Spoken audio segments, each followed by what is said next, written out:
Buen día para todos, bienvenidos a un nuevo capítulo de Entrevistas Olímpicas en el podcast de Olympic University, un espacio donde compartimos experiencias, aprendizajes y caminos recorridos por los mejores profesionales de las ciencias del deporte. Y hoy tengo el placer de recibir a un nuevo invitado, a quien le agradezco muchísimo por sumarse y por su predisposición. Gracias, Carlos, por tu tiempo y por estar acá. Y sin vueltas, voy a arrancar con la primera pregunta. ¿Quién es Carlos García Sánchez y cómo se describiría? Muy buenas, Lucas. Bueno, gracias a ti por la invitación. Te agradezco mucho que hayas pensado en mí para charlar, para pasar un rato en tu podcast, en el cual, pues bueno, he ido siguiendo un poquito la trayectoria. Han pasado por aquí grandísimos profesionales, algunos también de nuestro país, de España, con lo cual para mí es un privilegio que hayas podido, pues, invitarme aquí para charlar un rato sobre balonmano, entrenamiento, preparación física y que podamos compartir un rato, ¿no? Entonces, sobre la primera pregunta que me hacías, ¿quién soy yo? Bueno, es una quizá de las preguntas más difíciles que le pueden hacer a uno. Yo creo, el definirse a uno mismo no siempre es sencillo, pero si tuviera que hacerlo en pocas palabras, pues yo creo que soy una persona apasionada de lo que hago. Generalmente, ya sea la docencia, el entrenamiento, la investigación, suelo, desde un punto de vista profesional, me considero una persona apasionada que disfruta mucho haciendo su trabajo y que eso a veces incluso me lleva a perder de vista un poco los límites de dónde acaba el trabajo y dónde empieza el ocio, de lo que me gusta, ¿no? Lo que hago. Y bueno, todo esto en relación, pues como te decía antes, con el balonmano, que es una de mis grandes pasiones, el entrenamiento de la fuerza, el rendimiento deportivo, pues en todo eso, pues un apasionado, alguien con mucha curiosidad, ¿no? Muy inquieto, siempre haciéndome muchas preguntas, con ganas de mejorar y bueno, me definiría eso, sobre todo como un apasionado por lo que hago. Buenísimo, Carlos, buenísimo. Bueno, siempre me gusta destacar esto que con lo que finalizaste, que es ser una persona apasionada, que todos los profesionales siempre lo mencionan y no me parece algo poco relevante porque, bueno, me parece muy importante a la hora de llevar esta combinación de lo profesional con la vida personal también, ¿no?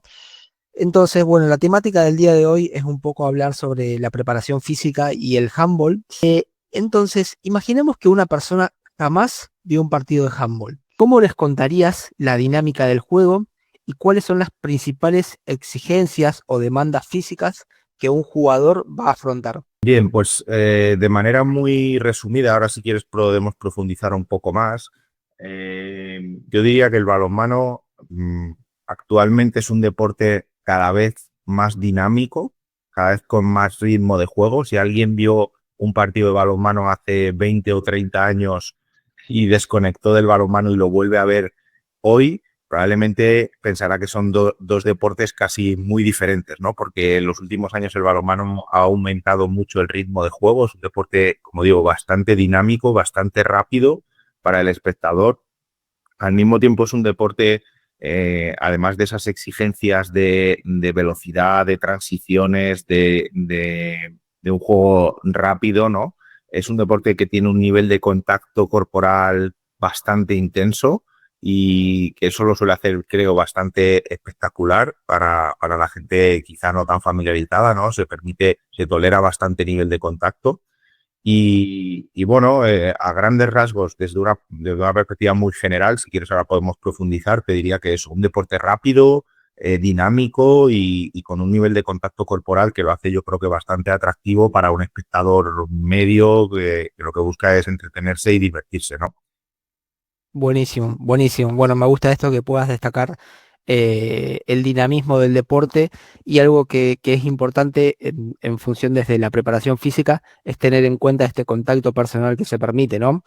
En función de esto, si tuvieras que elegir dos o tres capacidades físicas más determinantes del handball actual, ¿cuáles serían? Vale, mira, pues si profundizamos un poco más allá y ya pasamos de esta visión o esta definición más sencilla que te he dado antes, el balonmano al final, cuando lo analizamos con tecnología y vemos las demandas físicas, lo que estamos viendo es que es un deporte que implica una distancia total recorrida por partido de entre 4, 5, 6 kilómetros, depende del nivel competitivo y un poco de la competición analizada, ¿no?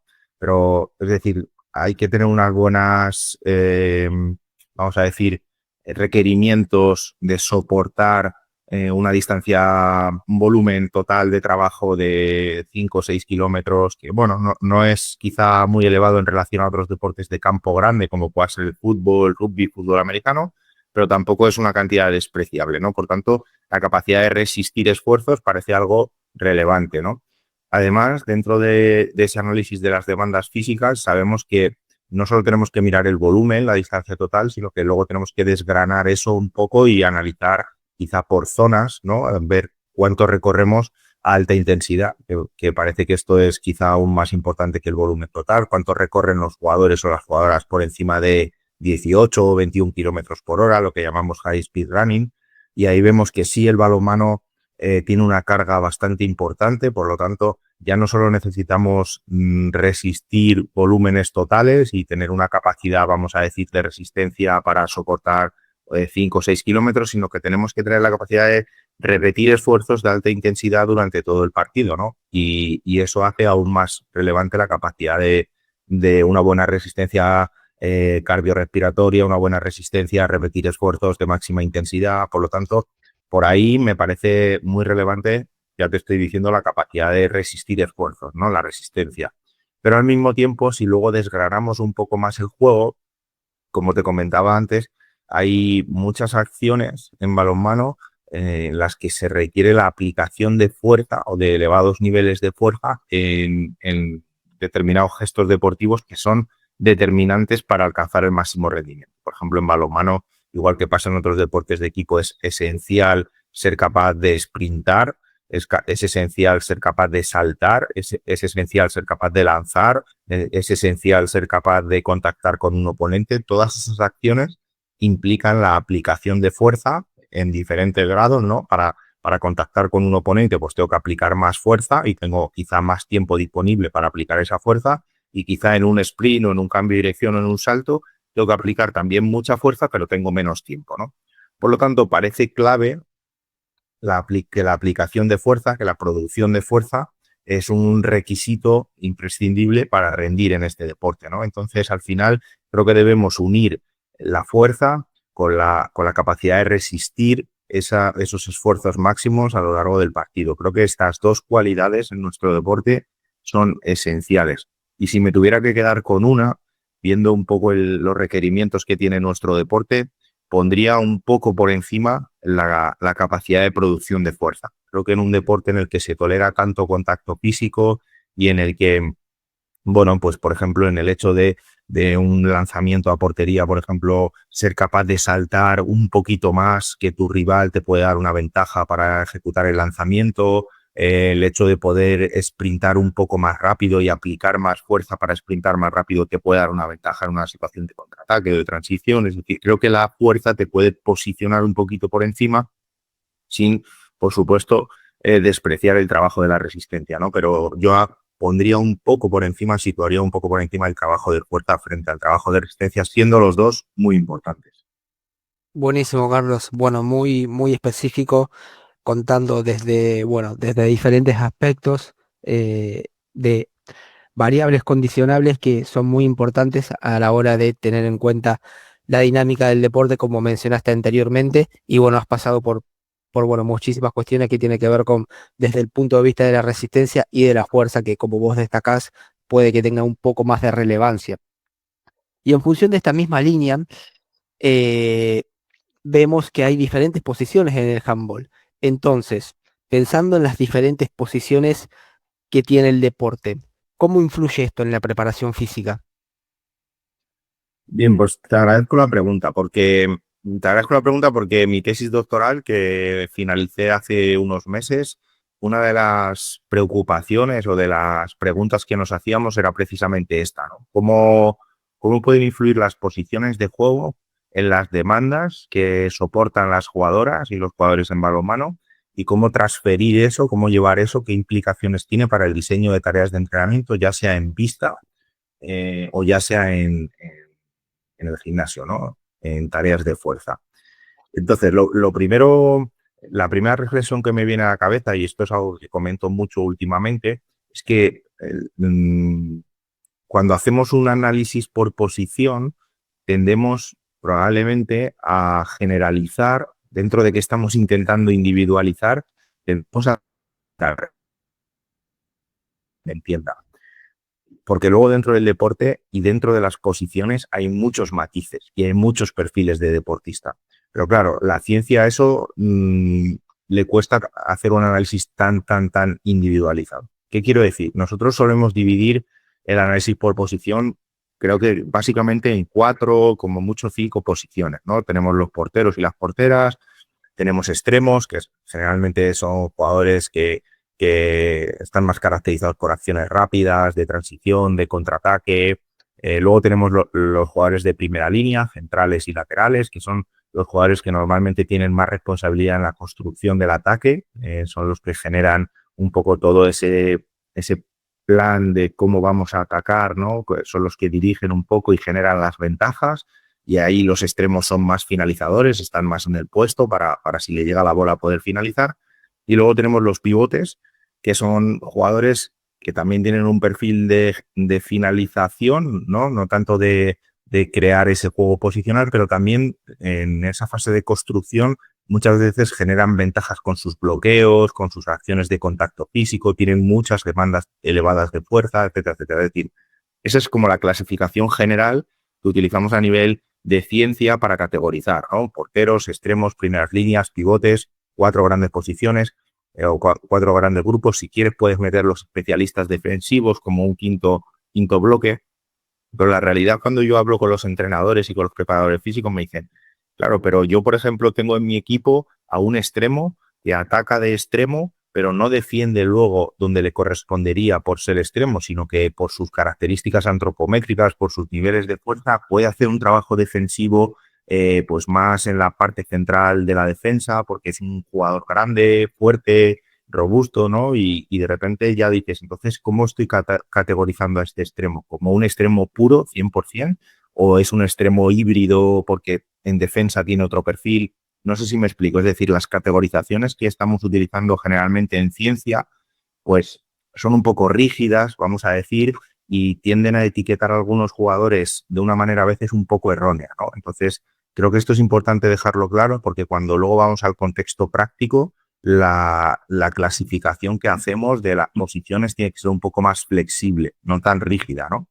Desde un punto de vista más científico, como te digo, agrupamos en esas categorías y lo que vemos es que efectivamente hay diferencias, que como ya te he ido anunciando antes, pues los que juegan en los extremos mucho más volumen de transiciones, por tanto eso les expone a mucha más distancia acumulada a alta intensidad, a alta velocidad, high speed running. Los extremos son los que más volumen de metros acumulan a alta velocidad. Eso tiene que tener unas implicaciones para el entrenamiento, para el diseño de sus programas en pista y fuera de pista. Mucho trabajo de la cadena posterior que está muy demandada en esa alta velocidad, ¿no?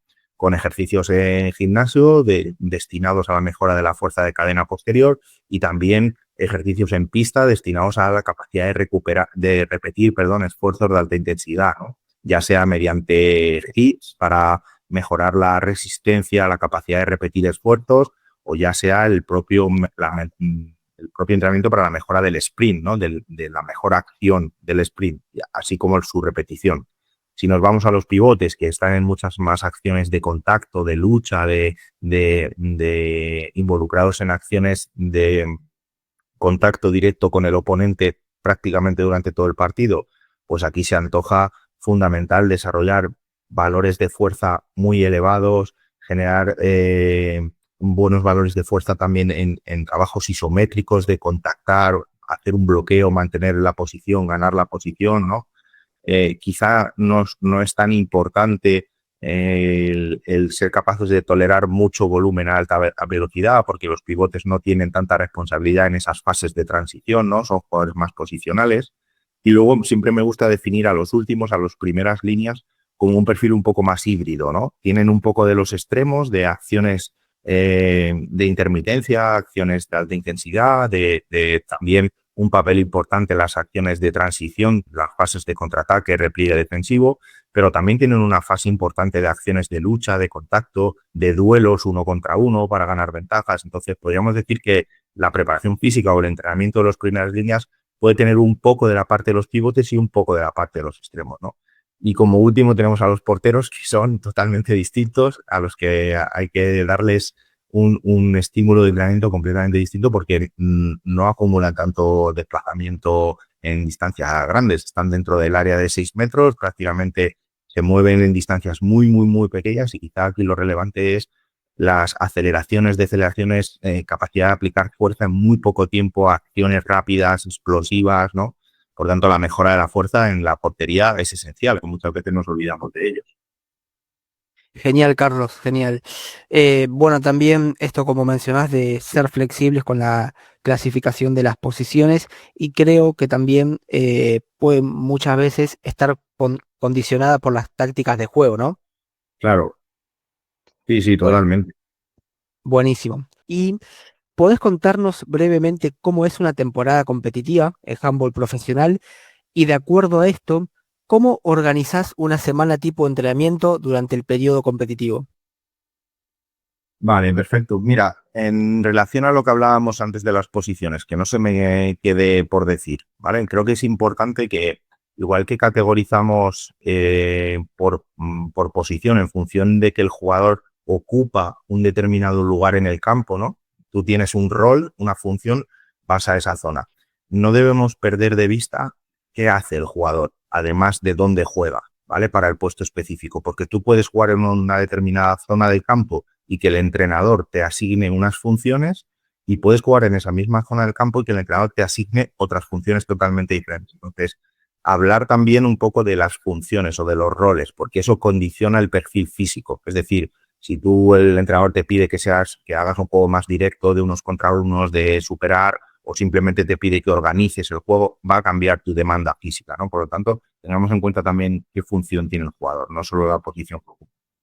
Vale, yo creo que con eso cerramos la parte de las posiciones, y me preguntabas ahora por una temporada, ¿no? ¿Cómo es más o menos una temporada en balonmano y cómo podemos organizarla? Pues mira, en balonmano, eh, muy similar a otros deportes de equipo, a fútbol, a baloncesto, fútbol sala, vóley. Yo creo que tenemos unas características en común los deportes de equipo que nos hacen que nuestra manera de planificar o de entender la planificación del entrenamiento sea totalmente distinta a los deportes individuales.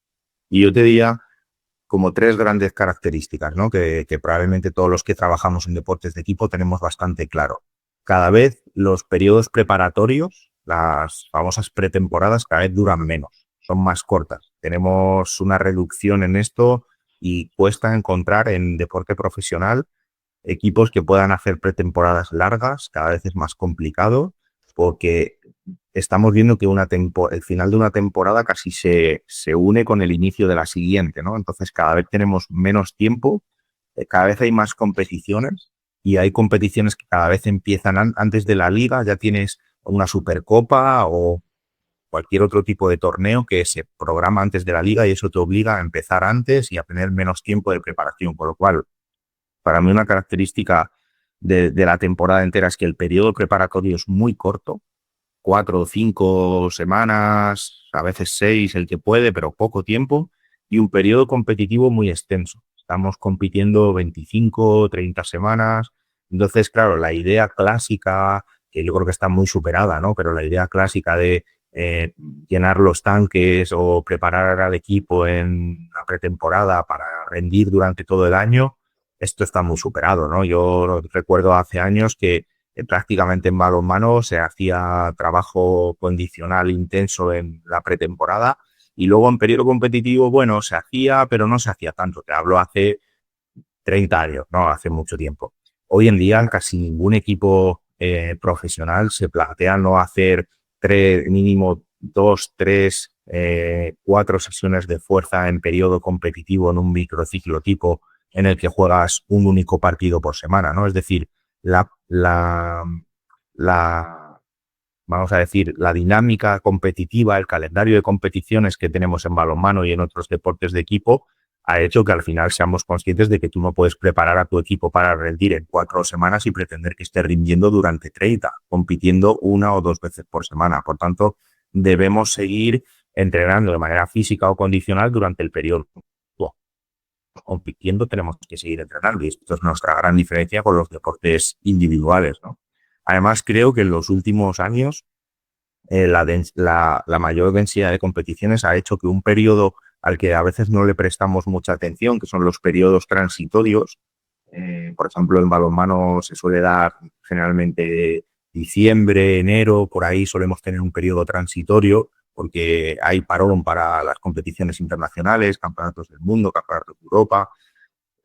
Pues estos periodos transitorios se van reduciendo y cada vez duran menos, ¿no? Y si encima tenemos jugadores que van a la selección, pues probablemente no existe ese periodo transitorio. Por lo tanto, la idea que pongo aquí sobre la mesa es que nos encontramos con equipos o con jugadores que empiezan a competir final de agosto o septiembre y están compitiendo prácticamente hasta junio sin casi ningún momento de parón en toda la temporada, ¿no? Con lo que eso implica. Entonces, mantener altos niveles de forma física o estados físicos óptimos durante todo el año es muy difícil cuando apenas tienes momentos para que el jugador incluso pueda llegar a descansar un poco, ¿no? Y pueda llegar a recuperarse de tanto estímulo específico de entrenamiento y competición. Es decir, el poder tener 2 semanas de un periodo transitorio o 3 semanas es algo esencial y que creo que cada vez cuesta más encontrarlo, ¿no?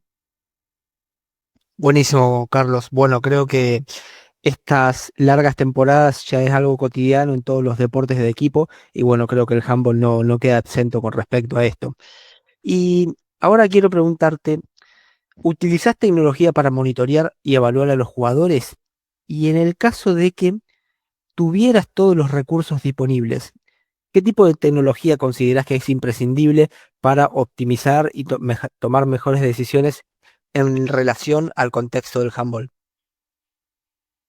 Pues mira, he utilizado tecnología, la he tenido y también he trabajado sin ella, depende del contexto y de los recursos económicos. Al final el acceso a la tecnología está condicionado a la cantidad de recursos económicos que tengas y habiéndola tenido y sin tenerla, he trabajado de las dos formas. Te diría que evidentemente la tecnología te puede ayudar mucho a tomar decisiones, sobre todo a intentar objetivizar el proceso del entrenamiento, a tener datos que apoyen eso que estás haciendo y que tener referencias de la dosis de entrenamiento que están soportando tus jugadores desde un punto de vista técnico-táctico y desde un punto de vista del entrenamiento de la fuerza o del entrenamiento del gimnasio o del entrenamiento de la resistencia. Es decir, tener tecnología te permite afinar mucho mejor y objetivizar mucho mejor tanto el input que tú le das, el estímulo que le das al deportista, que sea mucho más preciso, como si tienes tecnología para medir la respuesta, ¿no? O el output que te da el deportista después de haber aplicado ese estímulo, ¿no? Es genial si tienes la tecnología, pero creo que si no la tienes también puedes entrenar de manera correcta, porque en mi opinión he visto y a mí me ha sucedido también compañeros que no pueden disponer de tecnología en el contexto en el que están y hacen un trabajo muy, muy, muy bueno aplicando los principios del entrenamiento, programando y planificando de una manera correcta, aplicando correctamente los diferentes métodos de entrenamiento, conociendo bien a sus deportistas, midiendo la respuesta de los deportistas con otro tipo de indicadores más subjetivos, no tan objetivos. Es decir, ¿se puede entrenar sin tecnología? Por supuesto. Si yo pudiera elegir, pues elegiría tener sistemas GPS, ¿no? O sensores inerciales para cuantificar o monitorizar la carga externa, las distancias que recorren mis jugadores, las aceleraciones, deceleraciones en competición, en entrenamiento, por supuesto. Me daría una visión mucho más precisa de lo que hemos programado, si se está cumpliendo o no se está cumpliendo, si nos acercamos a esos valores, si nos pasamos, si nos quedamos por debajo, si lo hacemos en nivel promedio, si hay jugadores que por lo que sea hay una determinada tarea que no logra llevarles a ese punto en el que queremos llegar, ¿no? De carga externa. Y por supuesto, poder monitorizar después la respuesta a esta carga externa, ya sea con evaluación de la frecuencia cardíaca, ¿no? Monitorizando con bandas de frecuencia para ver si pues estamos aplicando un determinado entrenamiento que no tendría que ser muy exigente y la respuesta de algunos jugadores a ese entrenamiento para ellos es demasiada, la carga interna es demasiado alta, o por el contrario, estamos aplicando un estímulo de carga externa muy elevado y sin embargo mis jugadores, los datos que me da de frecuencia cardíaca es que lo están tolerando muy bien. Es decir, el entrenamiento puede ser monitorizado de una manera mucho más precisa. Esto es indudable, ¿no? Ahora, si no lo tengo, seguro puedo entrenar, seguro. Y lo mismo en el entrenamiento fuera de la pista, en el gimnasio. Si puedo tener tecnología, por ejemplo, encoder, si puedo tener encoder para medir la velocidad a la que mueve la barra en determinados ejercicios durante el entrenamiento, pues podré de una manera más precisa saber, aunque no planifiquemos o no programemos de una manera súper exacta no sé, pues la pérdida de velocidad en la serie o el ajustar el entrenamiento muy, muy, muy al detalle, porque esto en deportes de equipo, los que tienes a 18 o 20 jugadores, es un poco más complejo, pero sí puedo saber de una manera más precisa en qué zona más o menos me estoy moviendo de la curva fuerza-velocidad, si estamos trabajando con cargas por encima del metro por segundo o estamos trabajando en cargas por debajo de 0,6, 0,5 metros por segundo, que son cargas generalmente altas, ¿no? Es decir, la tecnología te puede ayudar, evidentemente, a saber qué estás haciendo con mayor precisión, con mayor exactitud, pero no me parece algo imprescindible. Genial, Carlos. Bueno, coincido con vos y hay dos cuestiones que quiero destacar que me parecen muy importantes y que tienen que ver con, bueno, estar condicionados con los recursos económicos, que como vos decís, por más que uno no tenga acceso a todos los recursos, o sí, debe buscarse la vuelta para poder intentar obtener información de los atletas y eso que lo ayude a mejorar la toma de decisiones en función de la planificación. Y algo que me gusta que destacaste es que muchas veces nos olvidamos y buscamos fórmulas mágicas y que tiene que ver con los principios del entrenamiento, que me parece algo muy importante y en cual se basa todo nuestro planificación del entrenamiento y dosificación de la carga, algo que me parece muy importante. En relación a esto del monitoreo, ¿hay algo, a un patrón que se repita en relación a los lesionados en el deporte? Pues mira, en relación con esto último, las reflexiones que tú comentabas, que me parecen muy interesantes, por dar alguna idea más, algún apunte más. Creo que, por ejemplo, nosotros, una de las preocupaciones que yo siempre he tenido como investigador, desde el punto de vista investigador, es intentar trasladar la ciencia que hacemos para solucionar problemas del campo, problemas que yo me he encontrado, ¿no? Y ahí la gran ventaja que yo he tenido de no ser un investigador, vamos a decir, puro, ¿no? O clásico de laboratorio que no ha estado en el campo, ¿no? Yo, por suerte, mi trayectoria inicia en el campo, inicia como preparador físico y luego surge mi tesis doctoral, mi línea de investigación. Entonces, muchas de las preguntas que trato de responder son preguntas a problemas que me he encontrado en mi día a día y a problemas que me he encontrado con pocos recursos tecnológicos, ¿no? ¿Y por qué cuento esto? Porque cuando hablamos, me preguntabas sobre la monitorización, tecnología, etcétera, etcétera.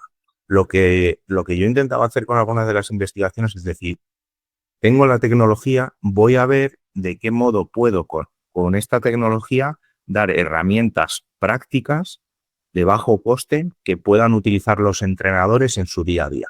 Y lo que hicimos, por ejemplo, en uno de los papers, de los artículos que publicamos en mi tesis doctoral, es intentar, teniendo tecnología GPS y sensores inerciales, ver si esto tenía alguna relación con el tiempo de juego en pista, porque el tiempo de fuego es una herramienta que tú puedes utilizar de bajo coste, simplemente cuantificar cuánto tiempo pasa tu jugador o tu jugadora dentro de la pista, ¿no? Entonces lo que analizamos era cuánto dividimos a los jugadores por grupos de tiempo de juego. Bajo tiempo de juego lo consideramos 20 minutos o menos, que es decir, jugar un tercio del partido. En balonmano se juegan 60 minutos. Tiempo de juego moderado, jugar 40 o menos, ¿vale? Entre 40 y 20, que sería jugar 2/3 partes del partido. Y tiempo de juego alto, jugar más de 40 minutos o más. Y lo que vimos es que había una relación muy directa entre el tiempo de juego en pista y la carga externa acumulada, es decir, los metros totales, los metros alta intensidad, las aceleraciones, las deceleraciones, el player load. Por tanto, ¿cuál era nuestro mensaje de este artículo? Si no tienes tecnología GPS y sensores inerciales para monitorizar la carga, no te preocupes y cuantifica muy bien el tiempo de juego. Porque el tiempo de juego es una herramienta de bajo coste que te va a ayudar a saber la cantidad. Por tanto, jugador o una jugadora le quieres dar bajo estímulo de carga externa, que juegue 20 minutos o menos. Si le quieres dar un estímulo elevado, que juegue 40 minutos o más. Y esto tiene transferencia directa al diseño del microciclo de la semana. Porque si tú en tu equipo no tienes tecnología GPS, pero tienes un sistema de control del tiempo de juego, de cada vez que el jugador pisa la pista, chequear, controlar el tiempo que está jugando y acaba el partido y tienes un listado, ¿no? Con este jugador jugó 45, este 35, este 37, este 20, este 15. Ya puedes planificar toda la semana en función del tiempo de juego, porque aquellos que jugaron más igual necesitan aplicar en el MD+1, en el MD+2, una serie de estrategias más enfocadas a la recuperación, y aquellos que jugaron menos igual necesitan aplicar un estímulo más de compensación, de tareas que les den cierto volumen de HSR, etcétera, etcétera. Por tanto, el mensaje, ¿no? Para que quede claro. ¿Tengo tecnología? Genial. Puedo cuantificar, monitorizar de manera precisa. No la tengo. Hay otras herramientas alternativas y que nosotros hemos validado para hacer esto, ¿no? Entonces, la tecnología no siempre es necesaria. Y perdona que quizá me he ido por las ramas y no te he respondido a la pregunta. Si quieres me recuerdas, pero creo que me preguntabas por las lesiones, ¿verdad? Si hay algún patrón que se repite, ¿no? Así es. Bueno, lo que yo he observado en mi experiencia, a veces lo que sucede con las lesiones es que eh, si tenemos cierta prisa en reincorporar al lesionado porque por necesidades de competición o por decisiones tácticas, estratégicas, necesitamos incorporar rápido a ese deportista y ese deportista no está preparado o no hemos hecho un buen proceso de vuelta a la competición, no hemos monitorizado bien las cargas que está soportando en esas últimas fases del proceso de recuperación, ¿no? Lo que puede suceder es que ese lesionado entre en un círculo vicioso de intentar volver muy rápido, volver a lesionarse, intentar a volver rápido porque tenemos prisa, volver a lesionarse y que no salga de ahí, ¿no? Entonces, el patrón que yo creo que se puede repetir es que cuando tenemos prisa y acortamos plazos, si no hemos preparado suficientemente bien al deportista, caigamos en ese círculo vicioso de lesión, vuelta, lesión, vuelta, lesión, vuelta y quizá el jugador nunca vuelve a estar preparado. Entonces, yo aquí lo que tengo claro es que hay momentos en los que hay que tener un poquito de paciencia y sobre todo hay que asegurarse de que el deportista ha superado todos los criterios que nosotros establezcamos para asegurar un retorno eficaz, seguro y exitoso a la vuelta a la competición. Buenísimo, Carlos, buenísimo. Bueno, me gusta que hayas expandido esto del vínculo entre el monitoreo y también vincularlo con herramientas de bajo coste para siempre tener información y tomar esas decisiones que nos permiten optimizar el entrenamiento. Y en relación a esto, ahora quiero preguntarte, desde el punto de vista del monitoreo o de la gestión de la carga, ¿cómo se abordan desde lo físico las tareas técnico-tácticas en el handball?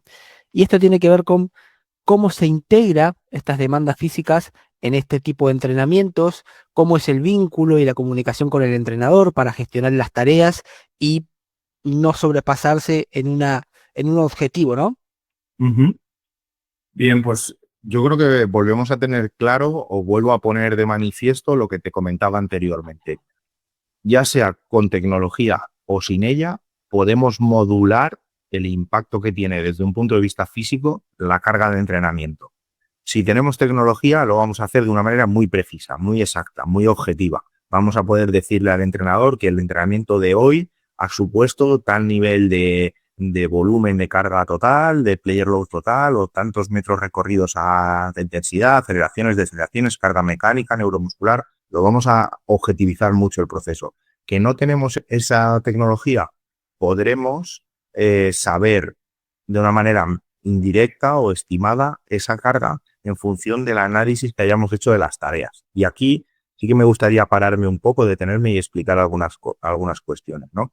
La primera cuestión que me parece importante es que deberíamos hacer un análisis de las tareas de nuestro entrenador, ¿no? Si somos el preparador físico, ¿qué tareas hace nuestro entrenador? Porque yo puedo ir a la literatura científica y leer un artículo, un paper que dice que un trabajo de espacios amplios o un trabajo de espacios reducidos tiene tal carga física, o si pongo más jugadores o menos tiene tal carga o tal otra carga, ¿no? Es decir, pero eso es un paper realizado en un contexto concreto de un equipo concreto que no es tu equipo y que al final todos sabemos, los que hemos estado en diferentes equipos, en diferentes contextos, con diferentes entrenadores, que cada entrenador entrena de una manera y que cada entrenador tiene sus tareas de entrenamiento para conseguir sus objetivos de preparación a nivel técnico-táctico. Tiene su modelo de juego, su forma de jugar.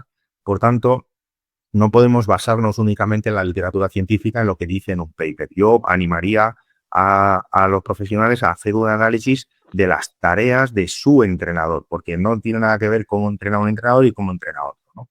Si es con tecnología, mucho mejor, y si es sin tecnología, pues hacer una aproximación a intentar conocer las demandas de las tareas del entrenador. ¿Y cómo podemos hacer, esta sería la segunda parte, ese análisis de las tareas del entrenador? Pues yo creo que hay una serie de variables moduladoras de la carga física, ¿no? A nivel muy general, pues podemos observar el número de jugadores. A menor número de jugadores, la carga física normalmente tenderá a ser más alta. Y si hay un mayor número de jugadores, esa carga física tenderá a ser menor porque está más repartida. Es decir, en balonmano no es lo mismo una situación de 1 contra 1, de 2 contra 2, que de 6 contra 6, ¿vale? También otro variable moduladora que tenemos que tener en cuenta es el nivel de oposición. No es lo mismo tareas en las que hacemos superioridades numéricas 2 contra 1, 3 contra 2, 4 contra 3, que tareas de igualdad numérica, ¿no? Porque en las tareas de superioridad numérica probablemente lo que vamos a hacer es buscar a ese jugador, que está libre, ¿no? Tareas de toma de decisión, de pasar o lanzar, tareas en las que hay menos contacto físico. En cambio, las tareas de igualdad numérica, un 3 contra 3, un 4 contra 4, un 5 contra 5, en la igualdad numérica, alguien tiene que ganar la ventaja, alguien tiene que ir al duelo 1 contra 1, alguien tiene que ir al contacto físico. Por lo tanto, tareas de igualdad, más carga física que tareas de superioridad numérica, ¿no? También la dimensión del espacio de juego. Si jugamos a campo entero en balonmano y hacemos situaciones de transición, de enlazar acciones de contraataque, repliegue, esto tiene mucha mayor carga física desde el punto de vista de acelerar, decelerar, reacelerar, acumular distancia a alta velocidad porque tengo que ir de un lado al otro, que si hacemos lo contrario, si trabajamos solo en medio campo y trabajamos en un área, la tarea tiene menos carga física desde el punto de vista de la carga externa, ¿no? También parece que no, pero el número de interrupciones que tenga la tarea, si el entrenador para mucho la tarea, pues esa tarea está permitiendo a los jugadores en esas interrupciones en las que el entrenador da feedback o da correcciones, está permitiendo recuperar. Sin embargo, si hablamos con el entrenador y le decimos, oye, hoy es día, no sé, MD-3, es un día que podemos acumular cierta carga física, intenta no parar mucho en estas tareas centrales de la sesión, intenta no parar mucho para dar feedback, darles el feedback al final y que la tarea sea muy continua, ¿no? Y que sea encima a campo completo, que vayamos de un lado al otro enlazando tareas, pues la capacidad que tiene el jugador de recuperar es mucho menor porque la tarea no se para, ¿no? Y en relación con esto, con la intervención del entrenador, otro aspecto clave es si el entrenador interviene o no interviene y cómo interviene. Es decir, lo que sabemos es que cuando el entrenador está muy encima de la tarea y está dando feedback y está motivando y está exigiendo en la intensidad, dar un plus al jugador, aunque no detenga la tarea, aunque la tarea sea continua, el hecho de que el entrenador esté encima, el hecho de que el entrenador esté dando feedback constantemente, esté siendo un entrenador que anima, que motiva, que arenga al jugador, eso hace que la carga física aumente y que el jugador se exponga a una mayor carga física.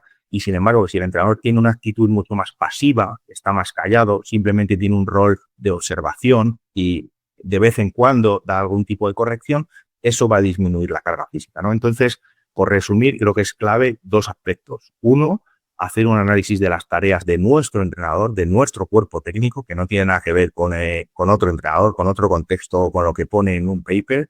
Y dos, ser muy bueno jugando con las variables moduladoras, como son el número de jugadores, el grado de oposición, si es superioridad, si es igualdad, las dimensiones del campo, qué campo vamos a utilizar, campo entero, medio campo, el número de pausas que va a haber y el tipo de intervención del entrenador, ¿no? Probablemente hay alguna variable más, pero creo que con esas ya haríamos un muy buen trabajo para gestionar mayor o menor nivel de carga.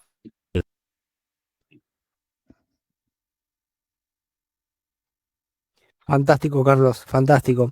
Creo que, bueno, diste muchísima información que puede servir para esto, para gestionar las cargas y el vínculo con las actividades técnico-tácticas. Y quiero destacar esto que es muy importante que vos mencionás, y no quiero dejar de remarcarlo, que tiene que ver con el análisis de las actividades que realizamos nosotros o nuestro entrenador, de categorizarlas y por más que veamos trabajos científicos, entender el contexto, ¿no? Y saber si es traspolable o no.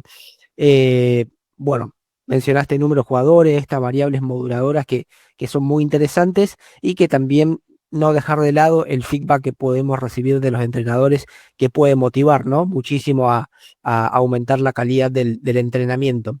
Eh, y algo que quiero preguntarte en función de las actividades. ¿Cómo se gestiona el tipo de entrenamiento en función del contacto que se replica en el juego? Y este tipo de contacto, de agarres, ¿cómo repercute a lo mejor un poco en un adicional de carga que a lo mejor no tienen otros deportes, ¿no? Claro, justo, totalmente.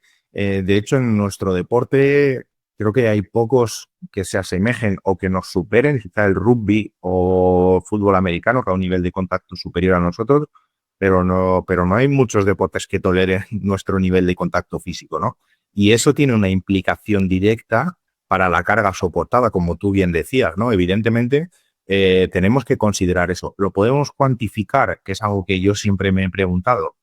Pues creo que es difícil cuantificar el número de impactos que recibe un jugador, por mucho que la tecnología lo está intentando, ¿eh? La tecnología de sensores inerciales está intentando cuantificar los impactos por encima de 3G, de 6G, de 8G, pero me parece que todavía nos queda trabajo en esto, ¿no? Y en un deporte como el balonmano, en el que hay tanto contacto físico, al final eso, cada vez que recibes un impacto, es, vamos a decir, un pequeño microtraumatismo, ¿no? Eso genera un daño muscular, igual que cuando haces una deceleración muy intensa, estás generando daño muscular por esa deceleración. Cuando tú recibes un impacto muy fuerte, pues también lo estás provocando, ¿no? Entonces, creo que los entrenadores y los preparadores físicos también, en determinados puntos de la semana, deben quizás saber cómo manejar esto, ¿no? Y cómo el hecho de que el recibir contactos de manera constante, ¿no? Va a generar cierto grado de estrés, de fatiga, pues a eso hay que modularlo y probablemente cuando estás muy cercano a la competición en un MD-1, igual tienes que limitar el número de contactos. ¿Qué puedes hacer? Pues como decíamos antes, con las variables moduladoras, pues en las tareas del MD-1 igual que el equipo ataque muchas veces en situaciones de superioridad numérica, ¿no? Generar situaciones de 2 contra 1, 3 contra 2, 4 contra 3, 5 contra 4, situaciones tácticas que nos permiten estar trabajando a nivel de toma de decisión o de plan de partido, pero en el que va a haber un menor número de acciones de contacto porque no hay una acción directa de duelo uno contra uno para provocar una ventaja, ¿no? O incluso en el inicio del entrenamiento o al final del entrenamiento, diseñar o incluir tareas sin oposición. Situaciones, por ejemplo, de lanzamiento. En el balonmano lanzamos mucho durante la semana y necesitamos, muchas veces el jugador o la jugadora necesita esas sensaciones, ese feeling con el lanzamiento antes de la competición, pues incluir alguna tarea en ese entrenamiento del MD-1 que sean tareas de lanzamiento sin oposición, que no hay contacto, ¿vale? Con tareas, vamos a decir, con varios balones en el que lanza un extremo, luego lanza un pivote, luego lanza un primera línea. Se van encadenando situaciones de lanzamiento, pero son situaciones en las que no hay oposición, ¿no? Y esto creo que también lo podemos trasladar al MD+1, ¿no? Cuando la gente, los jugadores vienen de competir y si has jugado balonmano, aunque no sea a un alto nivel, sabes que después de un partido al día siguiente te duele todo el cuerpo, ¿no? Entonces, intentar limitar también el número de contactos en el MD+1. Por ejemplo, una recomendación muy sencilla que yo les traslado como preparador físico a los entrenadores con los que trabajo, el MD+1 no es el mejor día de la semana para hacer tareas defensivas, ¿no? Para trabajar tu sistema defensivo o para trabajar la relación de determinados puestos en tareas 2 contra 2 a nivel defensivo o los duelos 1 contra 1 a nivel defensivo. El MD+1 y el MD-1 no son el día más indicado. ¿Cuándo puedes meter el mayor volumen de contacto físico? Pues en la zona central de la semana, ¿no? Que es cuando el jugador ya se ha recuperado del estímulo anterior, del partido anterior, y todavía queda mucho hasta el partido siguiente, ¿no? Entonces, quizá ese MD+1 pues, pueda ser indicado para tareas de mejora individual ofensiva, para el trabajo con los porteros, el trabajo táctico del portero, con mucho lanzamiento, pero con menos grado de contacto físico. En fin, podríamos profundizar mucho en esto, pero yo creo que es fundamental que sepamos modular el grado de contacto en función del día de la semana. Y para mí hay 2 días, que es el MD+1 y el MD-1, en el que el contacto físico quizá tiene que estar un poco más supervisado, ¿no? Y en los días centrales de la semana, pues quizá ahí tenemos más libertad para añadir mucho contacto físico, incluso al nivel del partido o por encima del partido.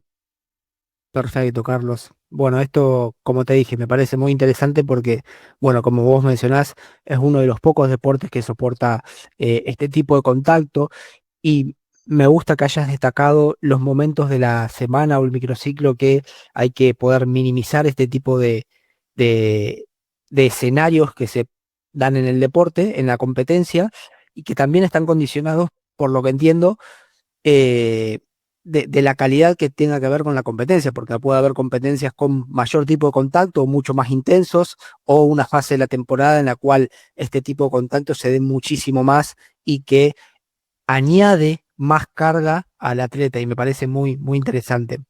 Y ahora quiero que pensemos un poco en tu experiencia en el handball femenino y el handball masculino, y ¿qué principales diferencias encontrás en el abordaje de la preparación física entre estos dos tipos de contextos? Bien, es buena pregunta. Mira, creo que a grandes rasgos, para mí como preparador físico, yo he trabajado con hombres, con mujeres. Cuando yo me enfrento al trabajo con ellos y con ellas, parto de las mismas premisas y intento aplicar la misma filosofía o sistema o modelo de entrenamiento. Es decir, creo que no hay en esencia tantas diferencias entre hombres y mujeres como para tener que hacer un entrenamiento totalmente distinto. Creo que, por desgracia, hace unos años pues hubo una tendencia hacia el entrenamiento específico de la mujer y creo que cada día hay más evidencia científica que está desmontando esto. No hay tantas diferencias entre hombres y mujeres en relación sobre todo al ciclo menstrual. No somos tan distintos y no necesitamos que la mujer haga un entrenamiento totalmente distinto al hombre. Evidentemente que hay diferencias biomecánicas, anatómicas, hormonales, evidentemente las hay, pero no son tan grandes como creíamos que eran y no, especialmente a nivel hormonal, a nivel de ciclo menstrual, no son tan elevadas como se pensaba, por tanto no necesitamos programar un entrenamiento de fuerza en base al ciclo menstrual como se creía en el año 2010, 2012 o 2014. Esto hoy en día ya ha sido desmontado por amplia evidencia científica, ¿no? Lo que sí sabemos, por ejemplo, es que las mujeres tienen una mayor proporción de fibras tipo 1 o de fibra lenta en relación al hombre, que tiene mayor proporción de fibra rápida.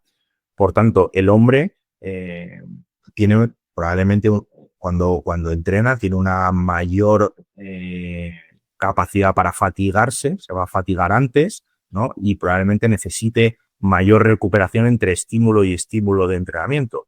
Y las mujeres, al contrario, al tener una mayor cantidad de fibras lentas o de fibras tipo 1, pues probablemente la capacidad que tienen para fatigarse es menor, es decir, se van a fatigar menos, se van a recuperar mejor entre esfuerzos y eso probablemente hace que las mujeres puedan tolerar incluso un mayor volumen de entrenamiento de fuerza que los hombres, ¿no? Entonces, son pequeñas diferencias, también hay diferencias a nivel biomecánico, en cuestiones de cambio de dirección, de aterrizaje que debemos tener en cuenta pues para proteger un poco más determinadas estructuras en la mujer, la rodilla, ¿no?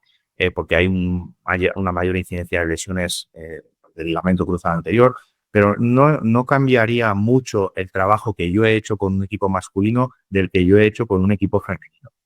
Lo que sí me he encontrado diferente y no tiene tanto que ver con estas cuestiones que te comentaba anteriormente, son dos cuestiones. Una es la manera de comunicarme. Yo he tenido que cambiar la manera de comunicarme en un vestuario masculino o en un vestuario femenino, porque la manera de transmitir el mensaje es distinto. Creo que cuando trabajas con un equipo masculino puedes quizá trabajar con mensajes a veces más directos, ¿no? Y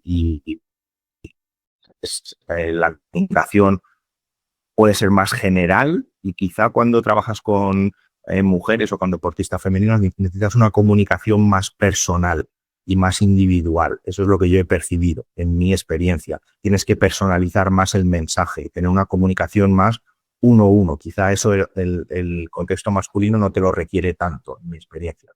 Y luego otro aspecto son las creencias previas. Las creencias previas en relación al entrenamiento, por ejemplo, de fuerza. Creo que los hombres no tienen muchas creencias limitantes en torno al entrenamiento de la fuerza. Es decir, tú comienzas a hacer un trabajo de preparación física de entrenamiento de fuerza con un equipo masculino y en general tiene una buena aceptación desde el inicio. Y en cambio, en contextos femeninos a veces cuesta un poco y hay que romper ciertas barreras o ciertos estereotipos asociados al entrenamiento de fuerza, sobre todo en relación a la estética, ¿no? A cómo los cambios que se van a producir en mi cuerpo, cómo me voy a ver y en esto sí que creo que hay que hacer un poco de pedagogía y de educar un poco a veces a las deportistas en relación al entrenamiento de la fuerza, que no va a transformar sus cuerpos como ellas piensan, que no les va a generar un efecto negativo y en eso hay que hacer, pues eso, creo que un poco más de labor de pedagogía y a mí me he encontrado un poco a veces esa reticencia pues al uso a veces de cargas altas, ¿no? De entrenar pesado, de entrenar con cargas más cercanas a tu 1RM, ¿no? Porque parece que si entrenas más pesado, pues te vas a volver un poco más lenta o un poco más grande desde un punto de vista estético. Y luego la realidad es que no es así, que no es tan fácil ganar masa muscular y que no es tan fácil tener un volumen de hipertrofia muy grande, con lo cual cuando lo aplicas en tus equipos, luego las jugadoras son conscientes de que el trabajo es muy positivo y de que les está aportando mucho, ¿no? Genial, Carlos, genial. Bueno, muy, muy interesante todo lo que mencionás y estas características del vínculo que a lo mejor pueden ayudar a la planificación y a la gestión del entrenamiento en diferentes poblaciones. Y ahora, bueno, vamos a cambiar un poco de tema. Y si bien mencionaste anteriormente estos desafíos de poder trasladar la investigación científica o lo que uno va descubriendo al campo, eh, en función del contexto del handball, ¿qué líneas de investigaciones o qué estudios creen que están marcando el futuro de este deporte? Pues te diría que creo que hay dos. Bueno, seguro hay muchos más y si le preguntas a otras personas seguramente te dará una opinión distinta, ¿no? Evidentemente. Pero yo creo que hay dos líneas bastante interesantes actualmente. Hay una línea que es la monitorización de la carga externa, tanto en entrenamiento como en competición, ¿no? Por donde yo he desarrollado mi tesis doctoral, conocer en profundidad la carga que soportan los jugadores y las jugadoras, tanto ya sea en entrenamiento como en competición y analizar muy bien los perfiles por posición, analizar muy bien pues cómo puede afectar los factores contextuales, el jugar en casa, jugar fuera, el marcador, el nivel del oponente, si juegas contra un rival de mayor o menor nivel, incluso el análisis del microciclo, cómo puede fluctuar la carga externa a lo largo del microciclo. Todo esa línea de investigación que lleva ya pues desde el 2016, 17 en auge y creo que se están viendo resultados muy interesantes y que nos ayudan a entrenar mejor porque al final conocemos mejor las demandas de la competición.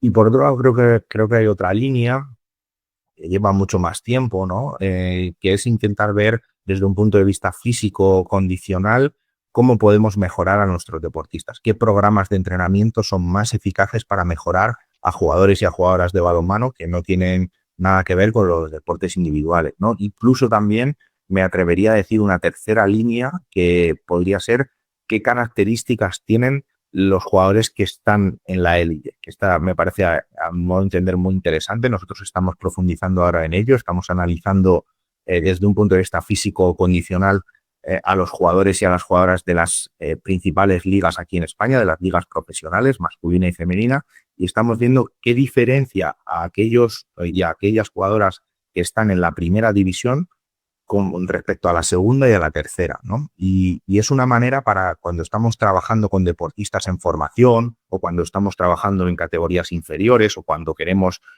hacer análisis de selección, identificación de futuros jugadores con talento, qué caracteriza a los que están ahí arriba, ¿no? Y nosotros lo que estamos viendo en esta línea de investigación es que la fuerza es un factor clave, que niveles de fuerza más altos te permite rendir mejor en acciones específicas. Por ejemplo, hemos visto que jugadores y jugadores que tienen niveles más altos de fuerza sprintan más rápido, saltan más alto, lanzan más fuerte, es decir, la fuerza parece ser un prerequisito para el rendimiento en balonmano. Y esta línea de investigación me parece bastante interesante para ayudarnos a entender cuáles son los requisitos que se requieren en la élite de nuestro deporte.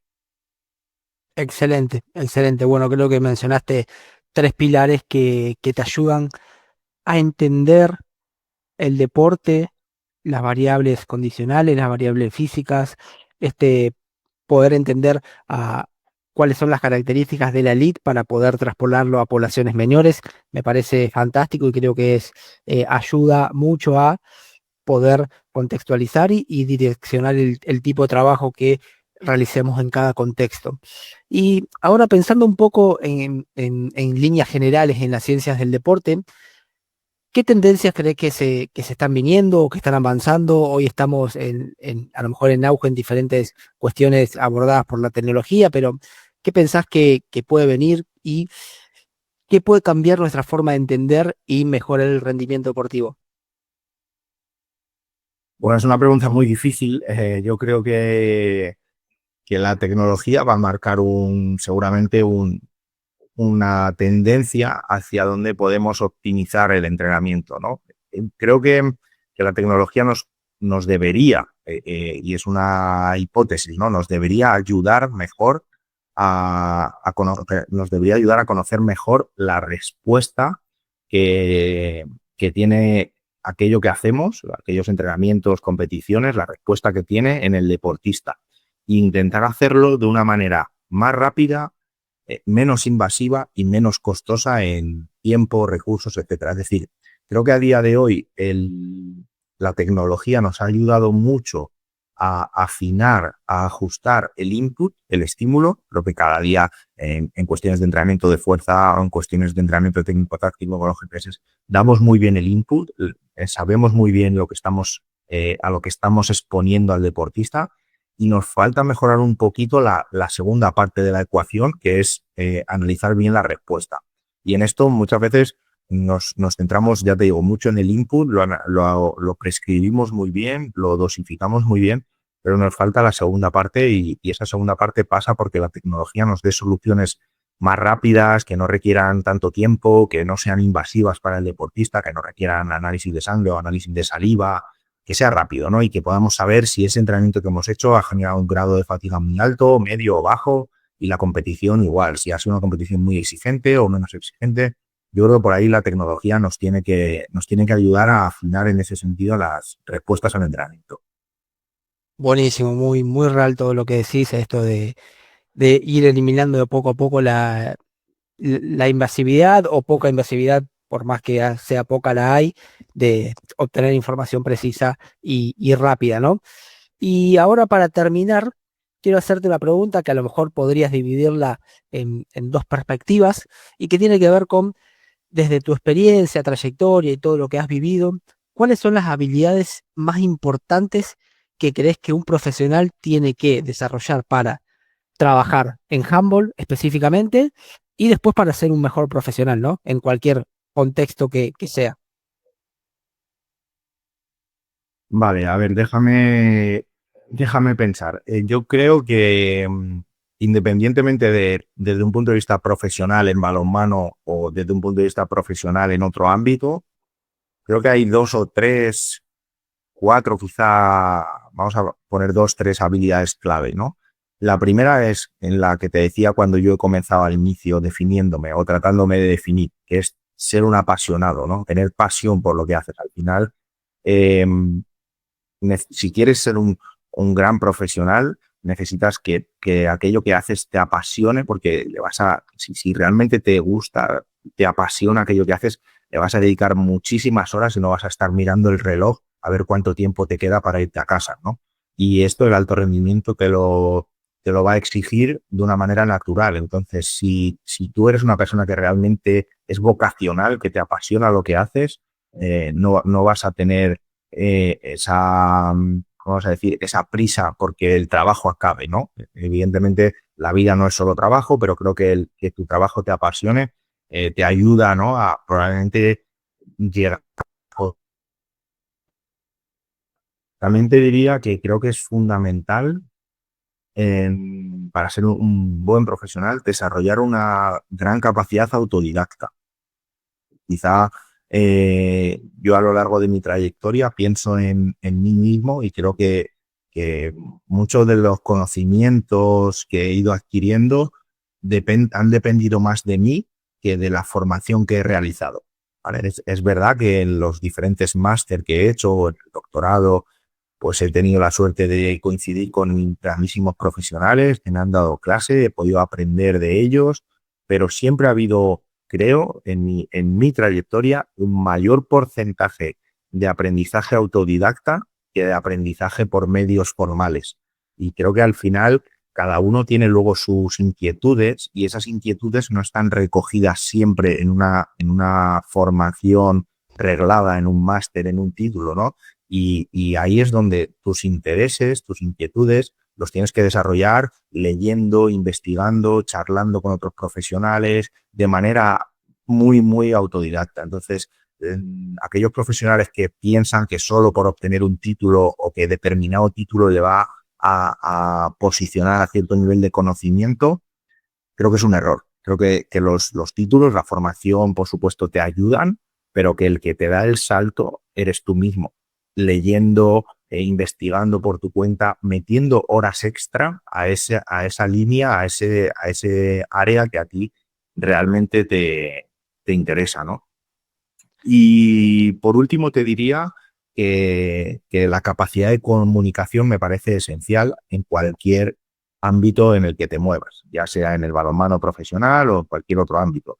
Puedes tener mucho conocimiento, puedes ser una persona súper estudiosa que ha profundizado mucho, que ha leído mucho, que ha analizado mucho, que ha investigado mucho, pero al final nosotros trabajamos con personas. Casi siempre vas a trabajar con otras personas, ya sea con tu staff técnico, ya sea con tus jugadores, ya sea con tus alumnos, y la capacidad de transmitir el mensaje, de llegar a los demás, es esencial. Puedes saber mucho y ser muy malo transmitiendo ese mensaje, y con lo cual tu valía como profesional pues se verá muy mermada por tu baja capacidad comunicativa. Creo que la comunicación puede multiplicar tus capacidades.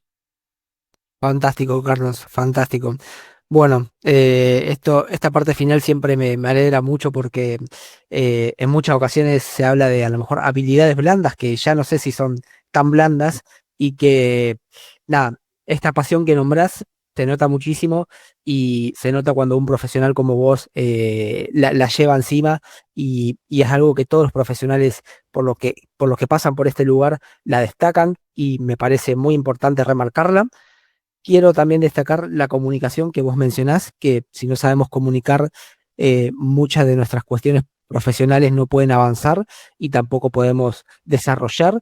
Y algo que nunca habían mencionado y que me parece súper interesante es esto del aprendizaje autodidacta y la aplicación autodidacta. Me parece fantástico cómo lo mencionaste, porque siempre nos encontramos con a lo mejor esta predisposición de contenidos o a lo mejor realizar un programa académico, pero siempre depende de nosotros aprender más, sobrepasarnos, elevar la vara. Nada, me parece genial que lo puedas destacar y me parece algo muy, muy importante que debemos tener en cuenta, que muchas veces el aprendizaje autodidacto y la aplicación depende totalmente de nosotros. Esta motivación intrínseca que nace justamente desde la pasión, como mencionaste anteriormente. Así que bueno, Carlos, llegamos al final de este capítulo. Te agradezco mucho por tu predisposición, por tu tiempo. Creo que las respuestas fueron muy claras y dan muchísima información, ya sea para un profesional que está arrancando en el handball o alguien que no tiene idea o alguien que está en la elite trabajando en este deporte. Hay mucha información muy rica que puede ayudar a los profesionales, que este es el objetivo principal, ayudarnos entre todos. Así que bueno, Carlos, te doy la palabra para que te despidas y lo que quieras agregar.